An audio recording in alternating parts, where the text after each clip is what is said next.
D'abord, j'aimerais dire mon étonnement juste sur le vote précédent pendant une seconde de voir que les collègues de la CAQ se sont abstenus. Je m'étais habitué à les voir s'opposer à toute augmentation du fardeau fiscal ou du fardeau réglementaire ou du fardeau tarifaire sur les Québécois en général.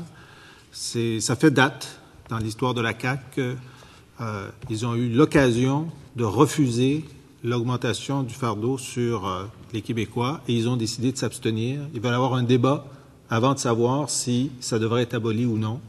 Nous, on n'a pas besoin de débat, on sait que ça doit être aboli. Première chose. Deuxième chose, effectivement, ma collègue a raison, on voudrait savoir de quoi on parle exactement. Dans des entrevues précédentes, le ministre a parlé de 50 millions de dollars, qui était la somme des frais accessoires qui étaient chargés aux Québécois, et il disait l'État n'a pas les moyens d'assumer cette somme. Alors, je lui pose la question informative, tout simplement. Est-ce qu'il pense que ces 50 millions-là comprennent les abus qu'il veut retirer du système ou ces 50 millions de frais raisonnables et il faut s'attendre à peu près cette somme-là annuellement? À mon avis, à cette étape-ci de l'analyse qui n'est pas terminée, ce serait sans les abus. 50... Mais je me réserve, je le dis avec réserve, à cette étape-ci de l'analyse. OK. Donc, on peut s'attendre à ce que, sous réserve de l'analyse, le fardeau transféré aux patients via les frais supplémentaires serait d'environ 50 millions par année. Ah. Merci de préciser, M. le ministre. Ministre. Par rapport à aujourd'hui, c'est une économie pour les patients. C'est une économie pour le patient. Bien, s'il y a des abus puis qu'on enlève les abus, ça leur coûte moins cher. Oui, mais donc, ce que les patients auront à débourser, ce serait environ 50 millions de frais que le ministre considère raisonnables par année. Nous allons faire des économies pour les patients. Mais une fois, c'est comme parfois, elle dit, écoutez, il y a 50 de rabais sur cette robe à 1 000 $, on n'a pas les moyens d'économiser tant que ça. Alors, ça va quand même coûter des sous. Et si le ministre pense que ces 50 millions, une fois avoir écarté les abus, à combien estime-t-il en ce moment la charge sur les patients? Je n'ai pas le chiffre exact, M. le Président, parce que ce ne sont pas des montants déclarés. Pardon? Je vais vous donner les exemples des frais accessoires qu'on citait précédemment, puis j'aimerais qu'il me dise, s'il le sait, si ça va rester ou ça va disparaître. 400 $ pour l'analgésique lors d'une coloscopie. Monsieur le Président, par définition, ce montant-là va disparaître. Pas disparaître, mais rabaisser de façon substantielle. Est-ce que ça va être coupé de moitié, des 2/3, un ordre de grandeur? Monsieur le Président, évidemment, il y aura, et je l'ai dit à plusieurs reprises, ils l'ont dit eux-mêmes à plusieurs reprises, il y aura quelqu'un qui fera cette évaluation-là. Il considère que ce chiffre-là n'est pas le prix coûtant, donc il va établir quel est le prix coûtant, et ça va être ça qui va être le frais qu'il va autoriser. Une partie indépendante fera l'évaluation. D'accord. Alors, 200 $ pour des gouttes oculaires en ophtalmologie. Il a déjà dit dans une entrevue que j'ai écoutée attentivement que ça n'avait pas de sens. Est-ce qu'il est toujours de cet avis? Je suis toujours de cet avis. 140 $ pour une injection lors d'une vasectomie. Est-ce que ça va rester ou ça va baisser? Une évaluation indépendante sera faite. À son avis? À mon avis, une évaluation indépendante sera faite. Il y a un avis sur l'ophtalmologie et les gouttes, mais il n'y a pas d'avis sur la vasectomie. Pardon? Sur l'ophtalmologie, j'ai porté un jugement. Sur la vasectomie, j'ai des informations qui sont contradictoires. 25 $ pour un peu d'azote? Monsieur le Président, on me demande de présumer de l'évaluation indépendante qui sera faite. Tout indique que dans tous les cas, ce sera nettement inférieur. Alors, je reviens à la question que je posais tout à l'heure. Le ministre nous dit jamais, jamais, jamais de frais, sauf dans chacun des cas que je vais autoriser et avec un prix que je vais fixer à partir d'une évaluation externe qui va me donner le prix coûtant. Donc, on sait qu'il y aura des frais pour la coloscopie, pour les gouttes en ophtalmo, pour l'injection lors d'une vasectomie, peut-être pour un peu d'azote en dermatologie. Ça va coûter moins cher, mais ça va coûter des sous. Monsieur le Président, les exemples pris par le député de Rosemont sont déjà existants et permis dans la loi, et ce sont des montants abusifs qui vont donc être corrigés. Je ne suis pas dans la logique de leur amendement. Je suis dans la logique de la situation actuelle. Monsieur le Président, on comprend très bien. On essaie d'établir ce qui sera chargé aux Québécois, parce que le ministre a commencé la présentation de son amendement en disant, vous allez voir, on va les interdire, sauf. Et là, j'essaie de travailler sur sauf, parce qu'interdire, on était plutôt d'accord avec ça. La CAQ, non, ils veulent en discuter un peu plus, mais nous, on était d'accord avec la partie interdire. Donc, on va se concentrer sur le sauf. Donc, je reviens à la question. Il nous a dit, on va calculer le prix coûtant de façon indépendante, et on va dire aux médecins, vous avez le droit de charger ce prix coûtant plus une marge. Une marge microscopique, a-t-il dit aujourd'hui, de 10 à 15 % a-t-il dit le 18 juin. Alors, est-ce que le ministre peut nous préciser la marge cet après-midi? Monsieur le Président, j'ai mentionné dans des entrevues des hypothèses qui seront établies dans un règlement. Mais, M. le Président, c'est parce que ce matin, il a dit microscopique. Et les hypothèses qu'il a déjà évoquées sont de 10 à 15 %. Si vous me donnez une augmentation de salaire de 10 à 15 % je ne considère pas ça microscopique. Alors, est-ce qu'il veut peut-être rétrécir sa fourchette? Quand un frais est facturé au patient et qu'il y a un ratio de 1000 pour 1 et qu'on tombe à 0,1, c'est microscopique par rapport au point de départ. Mais c'est pas 10 à 15 C'est parce que 0,1, c'est 10 C'est 10 de 1000. Non. 10 de 1000, c'est 100. Je suis désolé. Je sais qu'au Parti québécois, on a des problèmes arithmétiques, là. Oui. On le voit dans les budgets. Mais quand, dans la réalité, là, il y a des frais chargés aux patients qui ça représente, dans certains cas, 1000 fois plus que le coûtant, bien, ça, c'est 10 par rapport à 1000 fois plus, là, c'est microscopique. Vous voulez dire que l'argent que les médecins vont faire grâce à votre autorisation sera considéré comme microscopique par rapport à l'argent qu'ils font maintenant? Ce que je dis, M. le Président, est assez simple, là, et je ne ferai pas un débat sur ce que je dis, qualificatif sur mes positions. Là. Je vais laisser le député de Taillon utiliser son temps. J'essaie de comprendre, Rosemont. Taillon était très belle circonscription. J'en doute pas. Mais, donc, je comprends que pour lui, il y a des cas où 10 à 15 % c'est microscopique, et donc, il ne retire pas son évaluation que la marge peut être de 10 à 15 % Monsieur le Président, il y aura un règlement pour déterminer ça.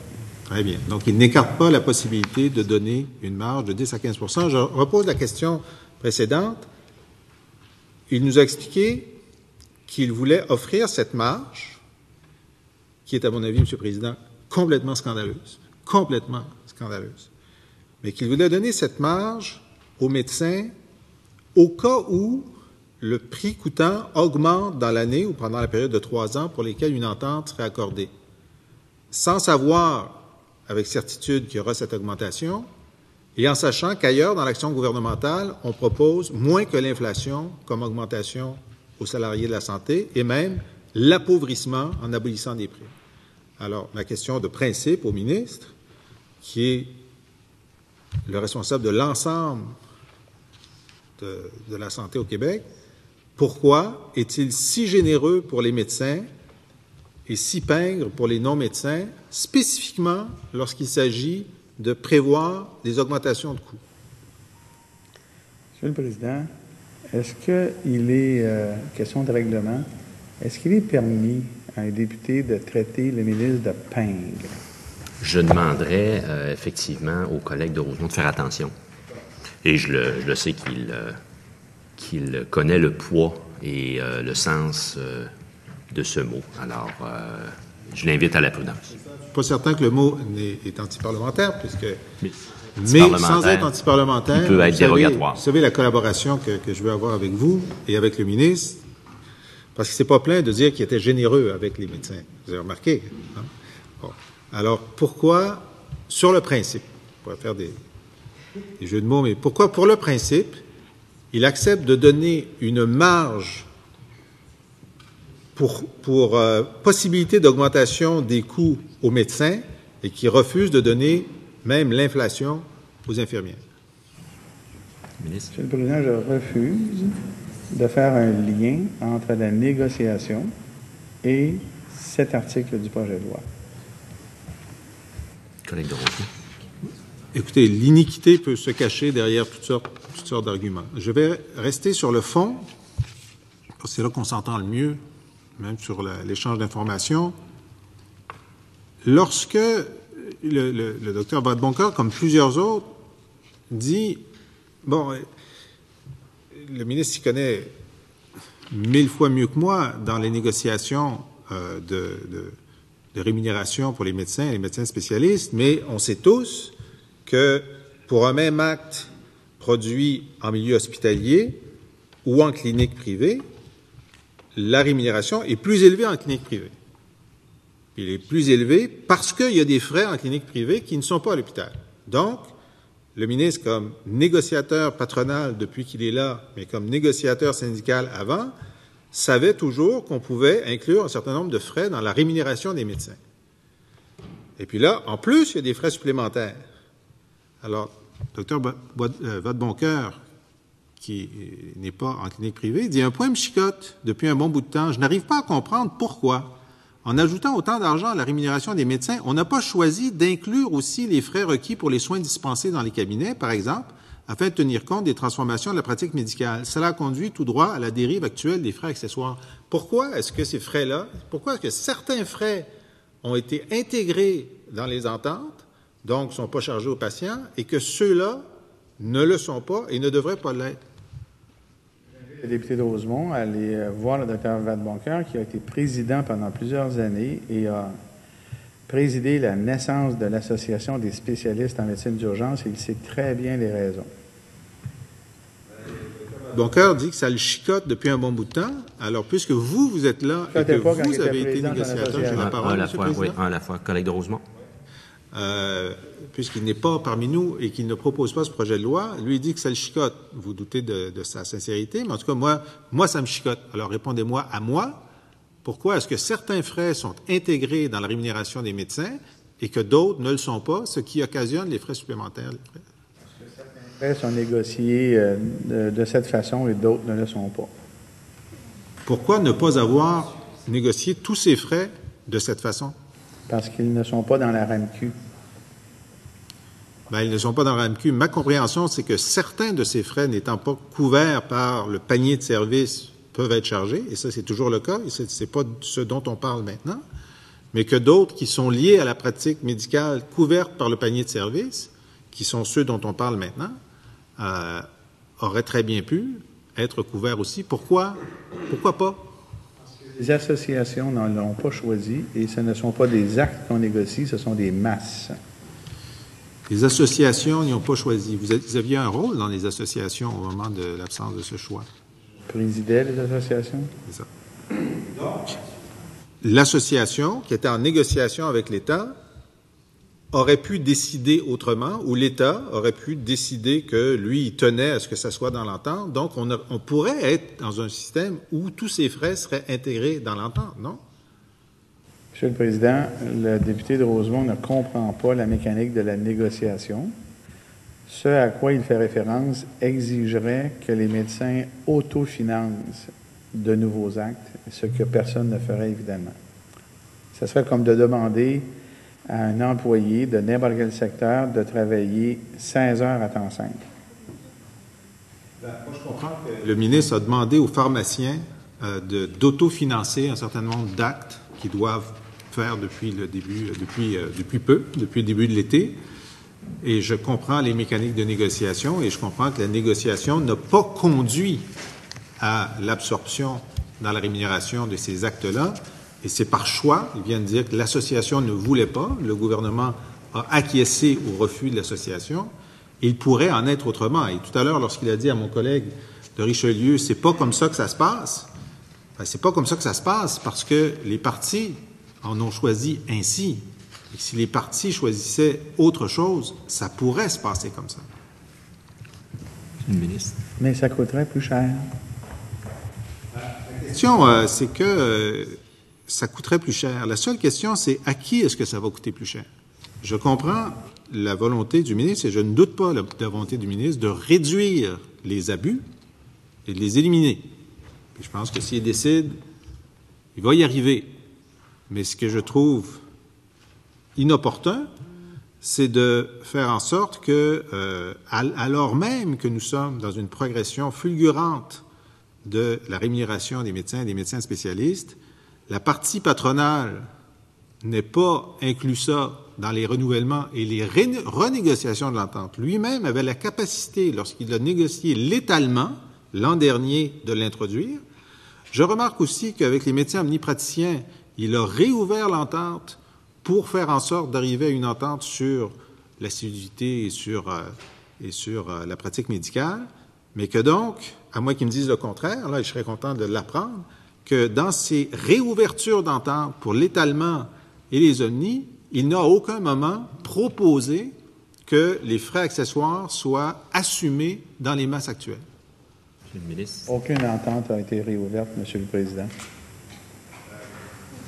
Peut-être qu'on ne s'entend pas sur les faits, là, mais lorsque une entente qu'il a lui-même négociée et signée de l'autre côté de la table prévoyait un calendrier d'augmentation des salaires et que, changeant de côté de table, il réouvre ce calendrier parti à l'entente pour le modifier, c'est une réouverture de l'entente. Non. Bon, je vais en parler à mes collègues syndicaux parce qu'ils seront très, très heureux de savoir que le calendrier d'augmentation de salaire peut être modifié sans réouvrir une entente. Maintenant, le ministre accepte l'idée qu'un service peut être offert à l'hôpital sans payer le frais accessoire et il va autoriser qu'à la clinique privée, le même service soit rendu, mais avec l'obligation pour le patient de payer un frais accessoire qu'il aura autorisé avec une marge supplémentaire qu'il aura autorisée. Comment cela n'est-il pas contradictoire avec le texte de son amendement qui dit que on ne peut pas procurer un accès privilégié à un service moyennant paiement? Est-ce que, sachant que je peux avoir le service plus rapidement en cabinet privé en payant le frais supplémentaire, puis l'avoir beaucoup plus tard à l'hôpital sans payer, est-ce que ce n'est pas exactement avoir un accès privilégié à un service moyennant paiement? Monsieur le ministre. Pourquoi pas? Parce que... Bon. Écoutez, moi, là, je vais avoir un service médical. Je vais voir mon médecin spécialiste. Il me dit, grâce au ministre libéral, j'ai le droit de vous faire ça en quelques semaines, moyennant un frais supplémentaire de 100, 200 $ plus ma marge. Ah, c'est cher, j'ai pas les moyens de faire ça. On dit, vous pouvez aller à l'hôpital, vous allez être sur la liste d'attente, ça peut prendre 1 an et demi. En quoi ceci n'est pas de la médecine à 2 vitesses ou en quoi ceci n'est pas solliciter un paiement pour avoir un service plus rapidement? Parce que, Monsieur le Président, la raison est très simple, mais très simple. Ce n'est pas un montant d'argent conditionnel à un accès de service, c'est le défraiement d'un coût d'opération. Ce n'est pas un montant conditionnel à un accès priorisé. Donc, je suis chez mon médecin spécialiste et il me dit, regarde, ça coûte 200 $ plus ma marge, mais ce n'est pas une condition. Alors, je dis, OK, je ne paie pas. Est-ce que vous allez m'opérer? Monsieur le Président, ma réponse était claire. Il va m'opérer, même si je ne paie pas? À l'hôpital? Non, chez la clinique privée, là. Il dit, vous me dites, c'est 200 $ plus ma marge, mais j'ai pas d'argent. Moi, je suis pauvre, j'ai pas 200 $, alors je vous le donne pas. Est-ce que vous me donnez un rendez-vous dans 2 semaines pour l'intervention? La réponse, Monsieur le Président, est simple. Il va lui donner un rendez-vous en fonction de la liste d'attente de sa clinique. Même s'il ne paie pas? Ben oui. Ben non, évidemment que non. Monsieur le Président, le député de Rosemont voudrait que le médecin travaille à perte. Alors, c'est une condition. Non, c'est pas une condition. Je m'excuse. Là, on ne comprend plus, Monsieur le Président. Parce qu'il me dit, c'est pas conditionnel. Le paiement n'est pas conditionnel à la délivrance du service. Puis je dis, OK, donc si je ne paye pas, j'ai le service. Il dit, ben non, Si tu ne payes pas, tu n'as pas le service. En quoi est-ce que ce n'est pas une condition, ça, M. le Président? Je n'ai pas dit. Je vais me citer correctement, là, parce que manifestement, le député de Rosemont aime prendre quelques mots et en faire une nouvelle phrase. J'ai dit que le montant n'était pas une condition pour avoir un accès privilégié. C'est ce que j'ai dit. Point. Et après, dans une deuxième réponse, j'ai dit que le montant ne servait qu'à défrayer des coûts opérationnels. Point. Rien d'autre à dire. Donc, j'essaie de suivre, là. Donc, c'est pas une condition pour avoir un accès privilégié dans l'esprit du ministre, c'est juste une condition pour avoir un accès. Si je ne paie pas, je n'ai pas accès. Je peux recommencer si le ministre était distrait. Donc, j'essaie de comprendre la différence qu'il fait entre la condition pour avoir un accès privilégié ou la condition pour avoir un accès. Si je ne paie pas le frais autorisé par le ministre chez le médecin spécialiste, si je dis je ne le paie pas, je n'ai pas d'argent, je n'ai pas eu d'augmentation de salaire, ils ont enlevé ma prime en plus, je ne peux pas le payer. Est-ce que j'ai accès au service du médecin spécialiste? C'est au choix du médecin. C'est au choix du médecin. Donc, le médecin pourrait choisir de ne pas charger le patient et de lui donner le service. Il pourrait choisir de travailler à perte. Il pourrait choisir de travailler à perte. OK. Mais vous lui donnez l'autorisation de refuser le patient en lui disant qu'il peut charger le frais accessoire. Vous lui dites, chargez de frais accessoires si vous le désirez pour rendre le service. J'ai donné les explications nécessaires, M. le Président. Alors, je ne vais pas répondre là. Maintenant, je vais poser la question. En quoi le fait de payer le frais accessoire dans la clinique privée et d'avoir une intervention médicale rapide n'est pas un accès privilégié par rapport à ne pas payer à l'hôpital et avoir le service beaucoup plus tard? J'ai répondu à cette question-là. Non, je n'ai pas entendu ça. On a parlé de l'accès. Il a dit que ce n'était pas un accès privilégié, mais là, je lui pose la sous-question. En quoi ce n'est pas privilégié d'être soigné plus vite en payant et moins vite sans payer? Parce que ce n'est pas le cas. Ce n'est pas le cas. En quoi ce n'est pas un privilège d'être soigné plus vite en payant? Ce n'est pas le cas. Être servi plus vite au restaurant puis être servi beaucoup moins vite, il me semble, c'est un privilège. Est-ce que vous le dites? Est-ce que j'essaie de comprendre? Est-ce que le ministre dit, c'est pas un privilège, en fait, c'est un achat. C'est vrai que si je paye, c'est un achat. J'ai acheté un service plus rapide. Donc, je ne suis pas privilégié parce que je l'ai acheté. Je suis juste privilégié parce que j'ai l'argent. Ce n'est pas le cas. OK. Alors, qu'est-ce qui est mieux? Être opéré ou avoir une intervention médicale dans 2 ans ou dans 2 semaines si médicalement j'en ai besoin tout de suite? Surprenamment, dépendamment de la sévérité, c'est votre choix. Oui, mais si mon choix, ce serait de l'avoir dans 2 semaines, parce que mon médecin me dit, l'intervention devrait être le plus vite possible. Alors, 2 ans ou 2 semaines, qu'est-ce qui est mieux? Si c'est le plus vite possible, évidemment, ça doit être un niveau de sévérité plus élevé. Et là, à ce moment-là, vous devriez être à l'hôpital, pas à l'extérieur de l'hôpital. Alors, oui, très bien, mais à l'hôpital, ils disent, peu importe, là, ça va prendre 2 ans. On priorise les cas urgents. C'est ça. Mais là, je suis allé chez le médecin spécialiste, puis il dit, moi, dans 2 semaines, je vais être capable. À l'hôpital, ça va être dans 2 ans. Est-ce que le ministre essaye de nous faire croire? Je retire. Est-ce que le ministre tente de faire la démonstration? Parce qu'il n'arrivera pas à nous le faire croire, M. le Président. Il n'arrivera pas à nous le faire croire. Écoutez, là, on est là au cœur du sujet de la médecine à 2 vitesses. Nous avons tous essayé de faire en sorte qu'il n'y ait qu'une carte quand on va voir le médecin. Et je me souviens de discours enflammés de Jean Charest, qui avait sa carte soleil puis sa carte de crédit pendant la campagne électorale. Puis il dit, je veux pas me servir de la carte de crédit, je veux juste la carte soleil. Puis il disait ça, M. Charest. Et puis là, c'est vrai qu'il y avait un flou, ça existait, c'était toléré, les frais accessoires, il y avait un recours collectif, il y a des gens qui étaient pour, qui étaient contre, là, l'ordre des médecins ne savait pas trop quoi faire avec. Puis là, on précise. Et donc, le ministre, dans l'histoire de la santé du Québec, il pose un geste fort aujourd'hui, il va préciser. Il aurait pu choisir avec nous d'interdire. Il aurait pu choisir avec la CAQ de ne pas le savoir, de jaser. Mais ce qu'il choisit, c'est de contrôler, normaliser, accepter. Alors donc, c'est la première fois de façon aussi claire qu'un gouvernement au Québec va dire « Oui, vous pouvez amener votre carte de crédit pour ce qui est couvert par l'assurance maladie.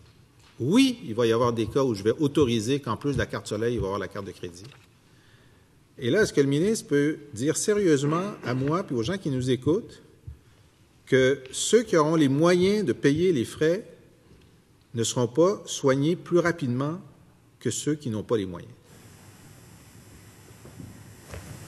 Je peux dire que ceux qui auront les moyens ne seront pas nécessairement traités plus rapidement que d'autres. Ne seront pas nécessairement. Qu'est-ce qu'il entend par cet adverbe « nécessairement » ? C'est-à-dire, M. le Président, je vais prendre un cas de figure simple. Et dans ce cas de figure-là, parce que le député de Rosemont aime les cas de figure, on va en prendre un. Et je vais prendre un cas de figure où, dans les deux cas, en clinique supposément privée et à l'hôpital, c'est payé RAMQ. Je peux vous assurer, M. le Président, que si vous avez une sinusite aujourd'hui, ou une pneumonie, ou les deux, parce que souvent, ces pathologies-là sont concomitantes chez une personne, et que vous allez à l'urgence avec une prescription qui vient de votre médecin de famille, qui est dans un cabinet, et que vous allez à l'urgence pour avoir une radiographie, vous allez peut-être attendre 15 heures. Et si vous allez dans une clinique de radiologie, vous allez attendre probablement 20 minutes, parce qu'il n'y a pas d'attente. Pourtant, les deux sont publics. Les deux, M. le Président, c'est moi qui ai la parole, aux dernières nouvelles, là? Oui, parole du ministre. Alors, c'est beau prendre des cas hypothétiques, là, pour faire son argumentaire, mais là, je viens de prendre un cas public dans les deux cas, et il y en a un des deux qui a un avantage démesuré sur l'autre parce qu'il a choisi d'aller dans un cabinet. Très bien. Je pense que le cas, il est beau parce qu'il ne s'applique pas à ce dont on discute maintenant. Alors, je reviens à ma question, parce qu'il n'y a pas de frais supplémentaires dans son cas. J'ai mal suivi. Mais, et dans le temps qui me reste, c'est à peu de temps, combien il me reste de temps? 1:40. 1:40. Écoutez, le ministre a dit à la question, n'est-ce pas le cas que si je paie le frais accessoire, je vais être traité plus rapidement que si je ne le paie pas? Il dit pas nécessairement, ce qui signifie en creux que, pas nécessairement, mais il y aura des cas. Le ministre admet que dans ce système, il y aura des cas où on sera soigné plus rapidement en payant le frais accessoire qu'en quittant la clinique pour aller à l'hôpital à la place. Monsieur le Président, ce n'est pas le montant d'argent qui permet ça, mais bel et bien le lieu. Comme je l'ai démontré dans l'exemple que je viens de donner. C'est parce qu'on choisit d'aller à l'extérieur de l'hôpital qu'on n'attend pas pour une radiographie du sinus ou des poumons, et c'est gratuit. Plutôt, c'est le lieu qui fait la différence, et non le montant d'argent. Et d'ailleurs, je viens de le dire, il n'y en a pas de montant d'argent dans l'exemple que j'ai donné.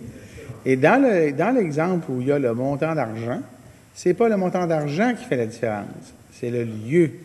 Je veux dire que pour la coloscopie, pour la vasectomie, ceux qui ne paieront pas vont être soignés aussi vite que ceux qui paieront. C'est possible. C'est possible. Oui. Mais c'est possible que le contraire soit vrai aussi. Et même chose que pour le sinus, c'est la même affaire. Le lieu a une influence, dépendamment des circonstances hospitalières environnantes.